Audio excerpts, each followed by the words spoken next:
Bienvenidos a un nuevo módulo del curso de Transformación Digital y Organizaciones Exponenciales. En este caso vamos a tratar el tema 3, en el que nos vamos a centrar en la agenda del siglo XXI. Como recordaréis, en el tema primero analizamos la cuarta revolución industrial, un poco los grandes cambios que se estaban produciendo. Y en el tema segundo estuvimos analizando las tecnologías más disruptivas, esas tecnologías que caracterizan a la cuarta revolución industrial, esas tecnologías que se caracterizan, entre otras cosas, por el ingente número de datos que generan, así como su exponencialidad. Pues bien, todos esos cambios y todos esos desarrollos tecnológicos plantean una agenda sin duda fascinante para este siglo XXI. Y esto es un poco lo que vamos a tratar aquí en este tercer tema. Claro, la gran pregunta que nos tenemos que hacer es, con todas estas tecnologías, con todos estos cambios, ¿hacia dónde vamos? Es aquí donde se plantea además una cuestión verdaderamente interesante. Hemos hablado en los otros módulos acerca de las nuevas profesiones, de cómo la tecnología y las competencias digitales son de muchísimo interés y de muchísimo valor para el mercado laboral. Pero claro, una pregunta como ¿hacia dónde vamos? Es una pregunta clarísimamente ontológica, filosófica como tal. Por lo tanto, no debemos obviar que ahora mismo las ramas filosóficas, éticas, todo lo que son las humanidades, vuelven a cobrar una suma importancia. Pensemos, por ejemplo, a la hora de preparar una inteligencia artificial. ¿Qué ética, qué sesgos tenemos que evitar para que esa inteligencia artificial pueda desarrollarse adecuadamente? Por lo tanto, si bien es cierto que las competencias digitales son muy importantes, lo que nos va a hacer distintos es lo humanos que somos respecto de las máquinas. Por lo tanto, las humanidades son ramas que no tenemos que desconocer y que yo creo que sinceramente están de la máxima actualidad hoy en día. En este hacia dónde vamos, en esta agenda del siglo XXI, está claro que hay una serie de objetivos que está persiguiendo nuestra raza, el ser humano, pero también existen unas amenazas. Vamos a ir analizándolas poco a poco. Si analizamos los objetivos, veis que uno de los objetivos de siempre del ser humano ha sido conseguir la felicidad. ¿Felicidad absoluta? Bueno, eso probablemente sea muy, muy complicado. La divinidad, y lo pongo en interrogantes y luego lo analizaremos en cuanto a esas competencias, esas habilidades, esa potenciación del ser humano. La inmortalidad, bueno, pues hay teorías que hablan de ello, ¿no? ¿Es discutible? ¿No es discutible? ¿Evolucionaremos hacia el Homo Deus del que hablaba Harari? Bueno, pues son cuestiones a tener en cuenta. Probablemente sean algunos de los objetivos del ser humano en este siglo XXI, ¿no? Y por otro lado, tenemos que tener muy en cuenta pues todo lo que son las amenazas. Desde luego, si tenemos en cuenta las amenazas que nos acechan en este siglo XXI, desde luego una de ellas era la guerra nuclear. Es verdad que parece un poco más alejada, pero nunca se sabe. Como estamos viendo recientemente, nos estamos encontrando con muchos cisnes negros, con muchas cosas que teóricamente no podían pasar y están pasando. Otro de las grandes amenazas es clarísimamente el cambio climático. La sostenibilidad es uno de los temas, sin duda. No solo lo han tratado los grandes expertos en cambio climático, sino que lo estamos observando todos. Incluso el Papa Francisco escribió la encíclica Laudato Si sobre el cuidado de la casa común. El tema de la sostenibilidad es uno de los grandes temas y uno de los grandes retos a los que nos tenemos que enfrentar sin ninguna duda.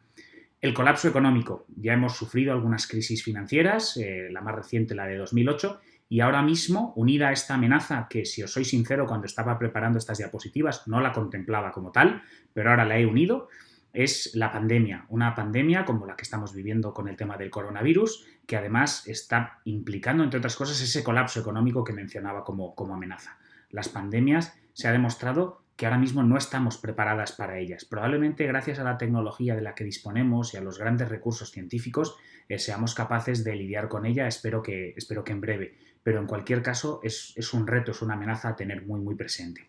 Y por último, la disrupción tecnológica. De esta ya hemos hablado en los dos módulos anteriores. La disrupción tecnológica cambia los modelos de negocio, cambia nuestras costumbres, cambia absolutamente todo de cómo nos relacionamos. Por lo tanto, todas estas amenazas, la verdad es que lo que hay que intentar es convertirlas en un momento determinado en oportunidades, ¿no? Pero ahí tenemos por un lado los objetivos y por otro lado las amenazas.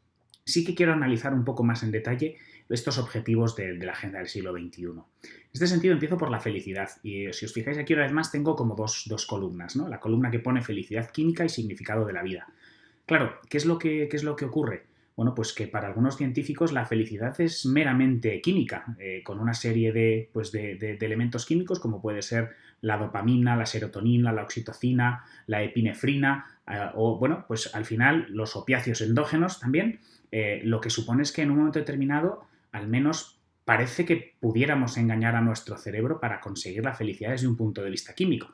Esto es ciertamente peligroso porque si somos capaces de generar naturalmente estas hormonas de la felicidad, bien está. Pero ¿qué ocurre? Que podemos caer en el lado más destructivo del ser humano a través de las drogas en un momento determinado. Por lo tanto, encontrar ese equilibrio entre una felicidad real y una felicidad química pues es uno de los grandes retos a los que nos tenemos que enfrentar sin duda. Y por otro lado, la felicidad entendida como el significado de la vida. Todos nos hemos preguntado más de una vez cuál es el significado de nuestra vida, quiénes somos, por qué estamos aquí, ¿existe Dios? Bueno, pues todas esas preguntas filosóficas nos tienen que ayudar a entender quiénes somos, ¿no? Recordemos lo que decía el dintel del templo de Apolo de Delfos, ¿no? De conócete a ti mismo. Tenemos que conocernos a nosotros mismos, conocer nuestras virtudes y nuestros defectos e intentar mejorar nuestros defectos y hacerlos desaparecer y potenciar nuestras capacidades positivas. Solo de esa manera se alcanza un verdadero significado a la vida y una verdadera felicidad. Más objetivos. Hablábamos de la divinidad, del tema de hacia el hombre aumentado. Y la divinidad es, ¿seremos capaces con la tecnología de convertirnos en seres distintos, seres mejorados? Aquí estamos hablando de ingeniería biológica, ¿no? de la biotecnología como tal.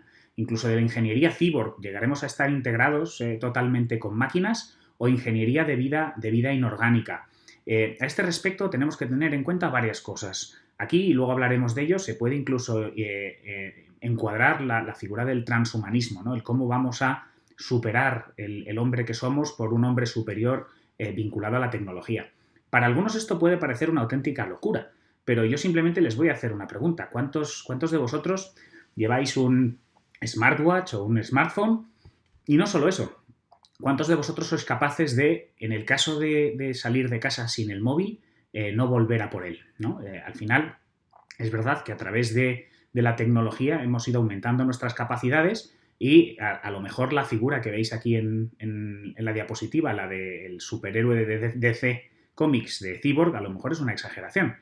Pero todos estamos utilizando ya lo que llaman los wearables, que aparte de obtener datos de nosotros, datos biométricos, e incluso que permiten realizar perfilados nuestros, sí que es verdad que ya no memorizamos los números de nuestros amigos. ¿Por qué? Porque tenemos una memoria externa que es el teléfono.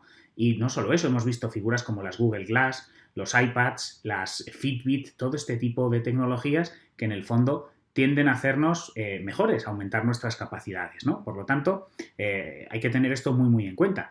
De hecho, existe algún libro, como el de Augmented, de Brett King, que lo que viene a decir es que, en relación incluso con los puestos de trabajo, aquellos que sean capaces de trabajar e integrarse mejor con las máquinas son los que tienen más posibilidades de salir adelante. Es más, Harari, en los libros de Sapiens y de Homo Deus, también plantea esto, ¿no? Que quienes puedan tener acceso a esas tecnologías y de convertirse en hombres aumentados pueden convertirse en un Homo Deus, en un ser superior, creando una nueva brecha de clases, ¿no? Incluso aparecerían aquellos que no tuvieran acceso a esa tecnología considerándose la clase de los inútiles, lo que él llama los useless people. Y esto es un tema verdaderamente serio, ¿no? Y luego, fijaos, aquí hablaba también de ingeniería de vida inorgánica. Recientemente, y lo veíamos en el tema anterior, han aparecido estos biobots o estos xenobots que son una combinación de vida inorgánica o una vida semiorgánica reprogramable. Por otra parte, y muy vinculada a esta potencial divinidad, nos encontramos con la búsqueda del ser humano de lo que es la inmortalidad. Y en este sentido podemos destacar algunas de las teorías que podemos compartir o no, pero que se están sin duda desarrollando. Estoy hablando de la teoría de la singularidad de Ray Kurzweil, vinculado clarísimamente a todo lo que es el transhumanismo y sobre el que luego hablaremos, y el proyecto Gilgamesh. En la teoría de la singularidad lo que nos viene a decir es que habrá un momento en el que las inteligencias artificiales o las máquinas tomarán conciencia de su propia existencia y, pues a lo mejor ayudadas por ellas, seremos capaces de vencer a la muerte, a lo mejor a través de una vida virtual. Y por otro lado nos encontramos también con el proyecto Gilgamesh. Es un proyecto que pretende vencer a la muerte, pretende curar la muerte de aquí al 2045 y que está basada en una de las leyendas sumerias en las que el rey Gilgamesh, un gran guerrero, lo que hace es que era un guerrero que vencía en casi todas las batallas. De repente uno de sus mejores amigos fallece y él, tras estar contemplando su cadáver durante varios días, decide que eso a él no le va a ocurrir y por lo tanto emprende un viaje en el que viaja hasta los infiernos para intentar convertirse en inmortal, vencer a la muerte, llegando a la conclusión de que al final eso no es posible. Ya os digo que esto se ha materializado en un proyecto específico, que es en el proyecto Gilgamesh, o en la teoría de la singularidad, de donde también ha salido, por ejemplo, la Singularity University, ¿no? Y muy vinculado con esto, nos encontramos que las consecuencias de todas estas búsquedas que está persiguiendo el ser humano, nos encontramos con lo que se conoce como las tecnoreligiones hoy en día, ¿no? Encontramos por un lado el tecnohumanismo o transhumanismo, del que ya hemos hablado, y el dataísmo, pero veámoslos con un poco más de detalle. El tecnohumanismo o transhumanismo. Básicamente de lo que se trata es de convertir al ser humano en el ser aumentado, ¿no? Ahí hay un libro interesante del que hemos hablado en otras ocasiones, como es Augmented, de Brett King, donde lo que nos viene a decir es eso, que podemos combinarnos con las máquinas y por lo tanto ser mejores, aumentar nuestras capacidades. De hecho, lo que Harari dice en Sapiens y en Homo Deus es que el Homo sapiens como tal puede llegar a desaparecer, que ya su recorrido no tiene sentido en la historia y que lo que tenemos que es utilizar la tecnología para crear al Homo Deus, que además es un Homo Deus que al estar sincronizado con las máquinas nos permitirá desde relacionarnos mejor con ellas hasta competir con ellas. Esto el riesgo que tiene, como hemos comentado en otras ocasiones, es también el que se genere una brecha de clases en la que solo los ricos puedan acceder a la tecnología, mientras que los pobres, los que no tuvieran acceso a esa tecnología, se convertirían en una auténtica clase de los inútiles, dice Harari, la useless people. Por lo tanto, en cualquier caso, si esta visión futurista llegara a cumplirse, habría que buscar mecanismos de compensación de algún tipo. De ahí, una vez más, que se planteen cuestiones como las rentas básicas universales o el pago de impuestos por parte también de los robots, como ya hemos comentado también en alguna otra ocasión. Y el dataísmo es otra de las grandes tendencias, otra de las grandes tecnoreligiones. Es muy interesante porque ahí lo que considera es que cada miembro de la especie humana es un nodo. Realmente lo que considera es que toda la especie humana es un sistema de procesamiento de datos y cada uno de los individuos es un chip. ¿Cuál sería el valor supremo de esta religión? La transmisión de información, el flujo de datos, ese flujo de información. Y esto no está muy alejado de lo que se pretende hacer hoy en día con todo lo que son las tendencias del Big Data. Ahora bien, hemos puesto de manifiesto estos objetivos que tiene el ser humano, cómo buscamos el hacernos más poderosos a través de esa búsqueda de la divinidad o esa búsqueda de la inmortalidad. Y sin embargo, cuando estaba preparando estas diapositivas llegó la crisis del coronavirus. Y esto nos ha dado una bofetada tremenda en la cara y hemos vuelto un poco a la idea del pecado original que venía en el Génesis, en el que ya la serpiente le dijo a Eva: toma este fruto y seréis como dioses. Por eso Dios no quiere que toméis ese fruto, porque no quiere que seáis como Él, ¿no? ¿Y qué es lo que ocurrió al final? Que acabaron expulsados del paraíso. Y esto es un poco lo que se ha puesto de manifiesto hoy en día con la crisis del COVID. En la época de la inteligencia artificial, del Big Data, de la biotecnología, de la edición genética, nos encontramos que aparece un virus que lo que ha puesto de manifiesto clarísimamente es que el ser humano sigue siendo vulnerable, sigue siendo frágil. Y por otro lado ha puesto de manifiesto también lo arrogantes que somos a veces, ¿no? De hecho, tan arrogantes que ahora mismo nos vemos totalmente bloqueados y tenemos a 1/3 de la población mundial confinada como tal, ¿no?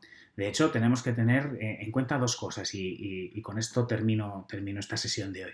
Primero, es un artículo que os pego aquí de Pedro García Cuartango, que sacó en el ABC y que me parece una auténtica maravilla, en el que refleja esa idea, ¿no? De nos creíamos dioses, nos creíamos casi inmortales con todas estas tecnologías y al final polvo somos y polvo volveremos a ser.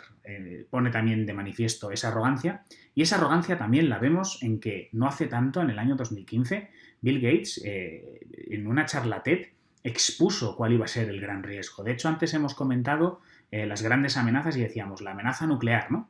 Y luego yo he añadido la pandemia, ¿no? Le he añadido a raíz de todo lo que está pasando. Bueno, pues Bill Gates en esta charla TED que os recomiendo ver, y ahí también tenéis el enlace, lo que venía a decir es que el miedo a la guerra nuclear probablemente está ya mucho más alejado y que lo que no seríamos capaces de afrontar sería la siguiente pandemia. Bueno, una vez más, como tantas otras veces, acertó.